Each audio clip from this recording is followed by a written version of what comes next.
আসসালামু আলাইকুম বন্ধুরা, কেমন আছেন? আজ আমি রান্না করব চেলা মাছের শুটকি দিয়ে ঢেঁড়স। ঢেঁড়স আমরা সবাই পছন্দ করি। পেঁয়াজ আর কয়েকটা কাঁচামরিচের ফালি বাদামি করে ভেজে এর মধ্যে শুটকিগুলো দিয়ে দেব। দিয়ে শুটকিগুলোকে একটু ভেজে নেব। এর মধ্যে হলুদের গুঁড়ো, মরিচের গুঁড়ো, লবণ, একটু পানি দিয়ে কষিয়ে নেব। এরপরে ঢেঁড়স যে কেটে রেখেছি ঢেঁড়সগুলো দিয়ে দেব। তো ঢেঁড়স আমরা ভাজি, ভর্তা, মাছ দিয়ে সব দিয়েই খাই। তো শুটকি দিয়ে ঢেঁড়সের তরকারি আলাদা একটা মজা। আপনারা এভাবে রান্না করে খেয়ে দেখুন। আমি ঢেঁড়সগুলো দিয়ে দিচ্ছি।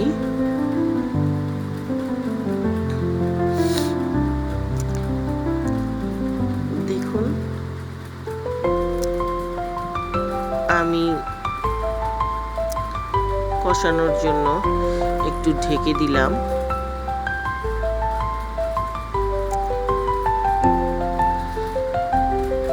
শুটকি আসলে একটা এমন মজার একটা খাবার যে সবাই কম বেশি পছন্দ করে। আমিও পছন্দ করি। আপনারা যদি এই শুটকির তরকারি পছন্দ করে থাকেন তাহলে সাবস্ক্রাইব, লাইক, শেয়ার, কমেন্ট করে আমার পাশেই থাকবেন। দেখুন, আমার রান্না প্রায় হয়ে এসছে।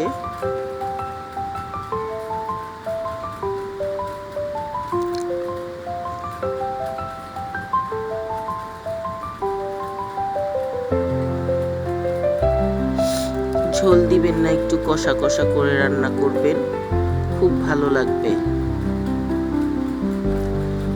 আমার এখন পরিবেশনের জন্য তৈরি। দেখুন কি সুন্দর হয়েছে। ঢেঁড়সগুলো একটু ভাঙেনি, আস্ত আস্ত রয়েছে।